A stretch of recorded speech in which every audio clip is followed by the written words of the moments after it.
Greetings, fellow seekers, and welcome. We're diving deep again, exploring the law of one, and today our entire focus is on session 58. That's right. We're going through it question by question, really aiming to pull out all the beautiful insights packed into this one session. Absolutely.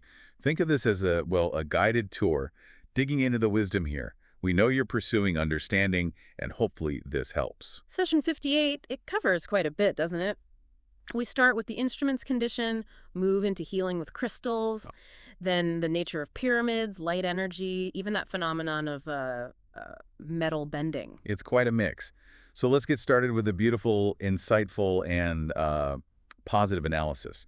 Question 58.1, they ask about the instrument's condition. Right.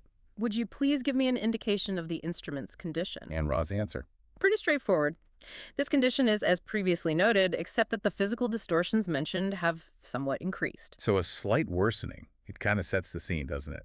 Reminds us of the ongoing physical toll this channeling takes. Exactly. It grounds the discussion in the reality of the instrument's experience and leads right into the next question, really. Which is 58.2, naturally asking why.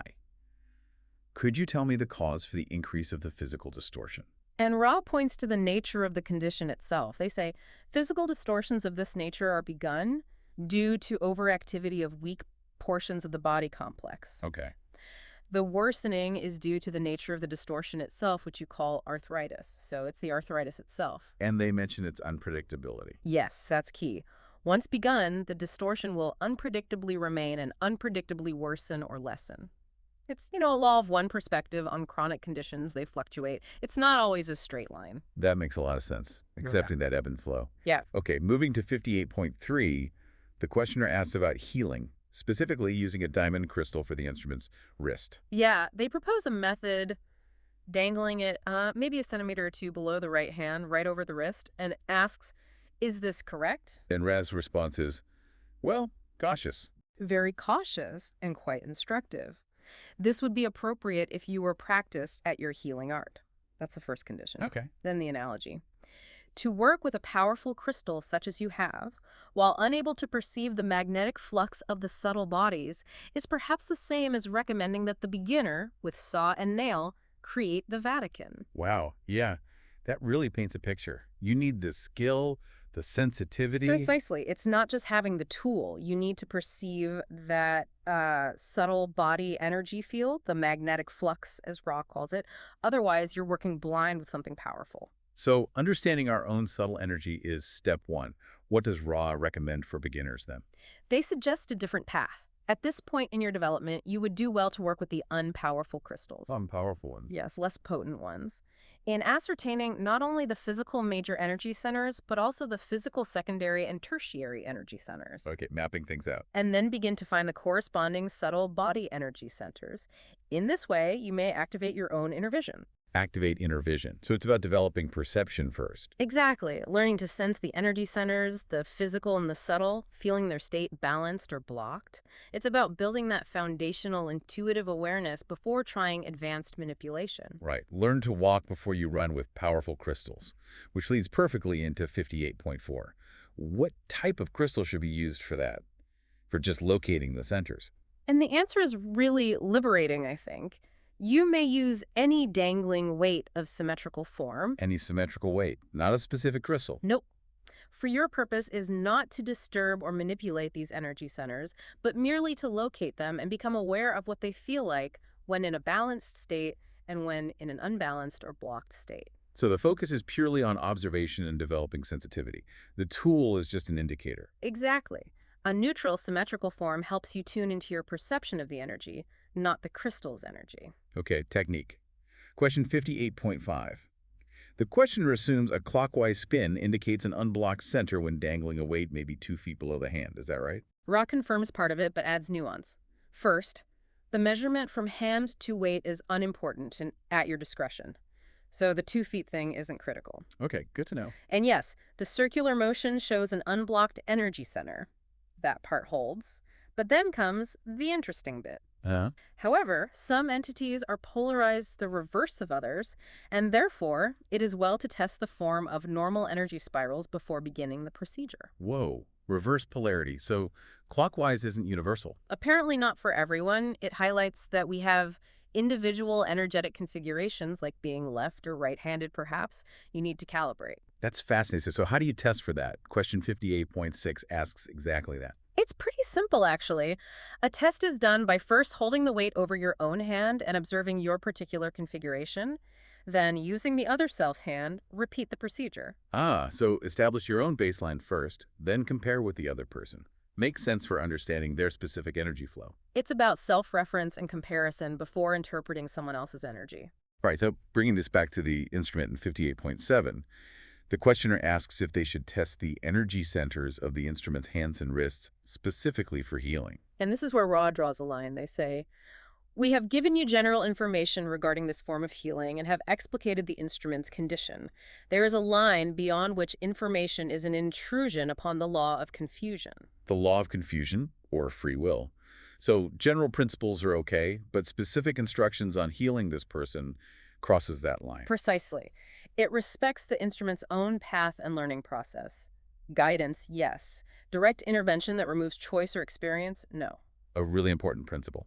Okay, let's shift gears to pyramids. Question 58.8 starts exploring their energy patterns. Yes. The questioner states they think the greatest focus happens when one side is parallel to magnetic north and asks for correction. And Ra says, This is substantially correct with one addition. If one corner is oriented to the magnetic north, the energy will be enhanced in its focus also. oh, interesting. So aligning a corner works too, not just a flat side. That adds another option for optimizing. It does. It shows a slightly more complex interaction with the Earth's magnetic field than just aligning a side. So 58.9 follows up on that corner alignment. Does aligning through opposite corners work just as well as aligning a side or a single corner? Raro clarifies the effectiveness. Aligning through opposite corners diagonally, it would work much better than if the pyramid shape were quite unaligned. So better than random. Okay, It would not work quite as efficiently as the aforementioned configuration, meaning the side or single corner alignment. got it. So side or single corner alignment is peak efficiency, diagonal is good, random is least effective.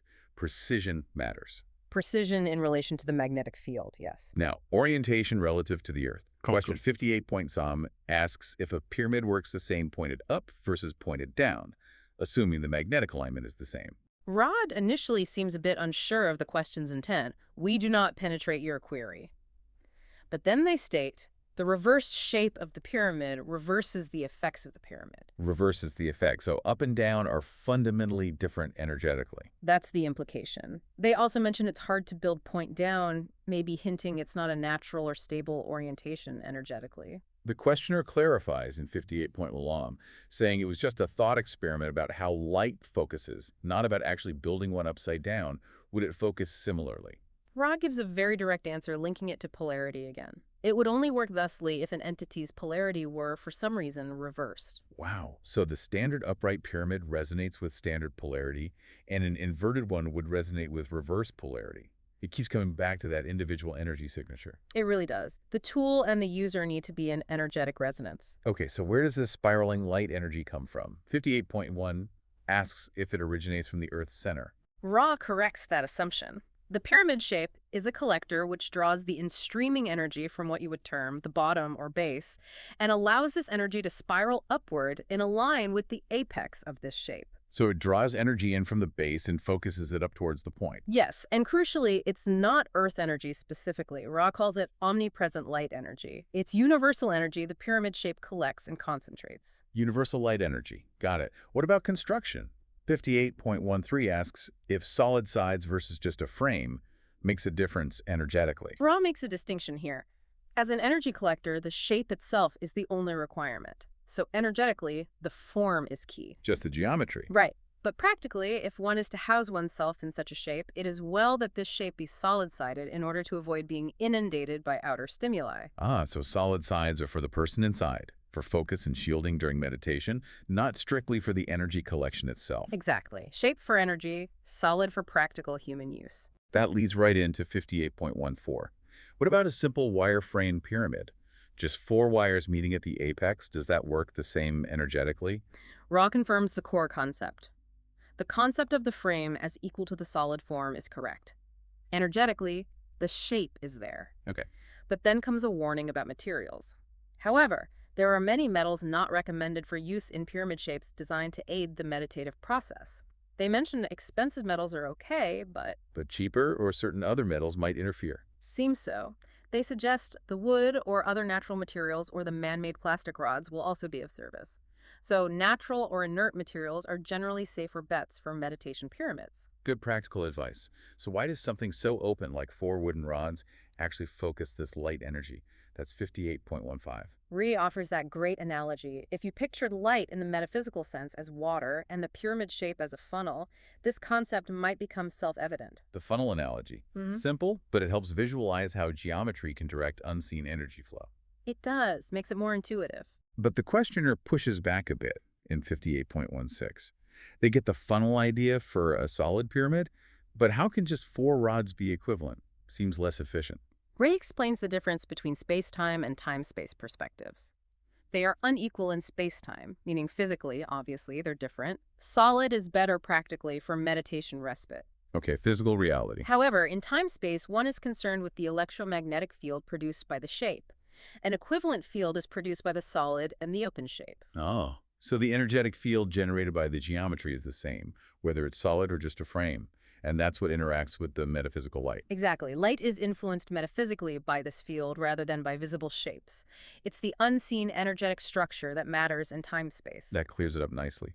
So 58.17 summarizes this.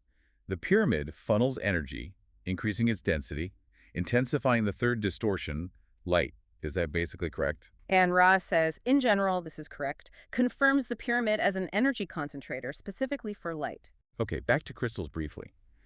58.18 connects crystalline shapes like diamond, which Ra called frozen light, to this idea of focusing the third distortion, light. Are they like windows or focusers? Ra agrees this is basically correct, but adds a vital component. It may be noted that only the will of the crystallized entity may cause interdimensional light to flow through this material. The will of the entity. So consciousness is key. Absolutely. It's not automatic. And the more regularized the entity and the more regularized the crystal, the more profound the effect. Purity and alignment in both the person and the crystal matter for channeling that interdimensional light. Conscious, focused interaction. Got it. Now, metal bending. Question 58.19 asks for an explanation of how people do this mentally. Ra links it back to the pyramid energies again, quite fascinatingly. They liken it to the second spiral of light in a pyramid, the one ending at the apex. The building spiral. Yes. As this second spiral ends at the apex, the light may be likened into a laser beam in the metaphysical sense, and when intelligently directed may cause bending. This energy is tapped into by those capable of this focusing. Wow. Through contact in indigo ray with intelligent energy. Indigo ray contact. So it's a focused application of metaphysical energy, like a laser, accessed through higher awareness or intuition. That's the idea, directing that concentrated energy through will, facilitated by that indigo connection. Makes you wonder, why can some people do this seemingly without training? That's 58.20. Ray suggests it's not really untrained. They remember the disciplines necessary for this activity, which is merely useful upon other true color vibratory experiential nexi. Ah, so it's like accessing skills learned elsewhere. Past lives, other dimensions, a remembering. Seems to be the implication, latent abilities resurfacing. Is this ability useful now in our density or more for the future, like fourth density? That's 58.21. Ra puts it in a constructive context. The end of such energy focusing is to build, not to destroy, and it does become quite useful as an alternative to third density building methods. So more relevant for building and creation in a higher density, Yeah. like 4D. Yes, its potential becomes more apparent then. Quick clarification in 58.22. Is this energy also used for healing? Ra gives a very clear no. Okay, so distinct applications. Building manipulating matter versus healing balancing energy. Right. Different uses for focused energy. Then the last big question, 58.23. Is developing metal bending advantageous? Is it a signpost of development, like related to the indigo ray? This answer is really rich. First, Ra details the 3 spirals in the pyramid again. Fundamental for study healing, apex for building, and spreading from the apex for energizing. Okay, clarifying the functions. Then addressing the signpost idea. Contact with indigo ray need not necessarily show itself in any certain gift or guidepost. Some indigo beings are just pure being, others teach, others seek inwardly. So manifesting specific abilities isn't the main point or even necessary. Exactly. Rhea emphasizes, Thus, the manifestation is a lesser signpost than that which is sensed or intuited about a mind-body-spirit complex. The real indicator is, The overall state of being. yes, this violet ray beingness is far more indicative of true self. The integration of wisdom and compassion, the overall spiritual vibration, is more significant than any specific psychic trick, essentially. That's a profound perspective. Focus on the inner state, the beingness, not just the doing or the flashy abilities. Absolutely. Then Ray offers time for brief queries. And the questioner asks about the meaning of that third spiral from the pyramid, the energizing one, and also checks on the instrument, 58.24. Ray gives a lovely visual for the third spiral. If you picture the candle flame, you may see the third spiral, that dynamic, radiating energy. Ah, like the aura or radiant energy of a flame. Nice. And about the instrument. Just reassurance. This instrument is well balanced, the accoutrements are aligned well, you are conscientious. Positive feedback on the session setup and the team's care. Good to hear. And that leads to Ray's closing. Yes. I am Ra. I leave you, my friends, in the love and in the light of the one infinite creator. Go forth, therefore, rejoicing in the power and the peace of the one infinite creator, Adonai. Adonai. Wow, what a session. We went from physical conditions to subtle energy perception, crystal use, pyramid mechanics, polarity, universal light, metal bending, and finally, the true measure of spiritual progress. It really weaves together beautifully, doesn't it? The need for inner sensitivity connects everything, from using a crystal to understanding pyramid energy to recognizing that true development is about, well, our violet ray beingness. It really does. So much depth there. The emphasis on calibrating to individual polarity, the role of will and consciousness with crystals, the different functions within the pyramid. Lots to chew on. Definitely. And for everyone listening, maybe reflect on how these ideas land for you. How does thinking about energy centers or the pyramid as an energy funnel, Right. or the idea that outward gifts are less important than inner beingness, how does that shift things? Yeah, how might understanding these subtle mechanics change how you perceive reality or even, your own potential? It's fascinating stuff. Great question to ponder. We leave you with that thought and with the reminder, I am you and you are me. Namaste.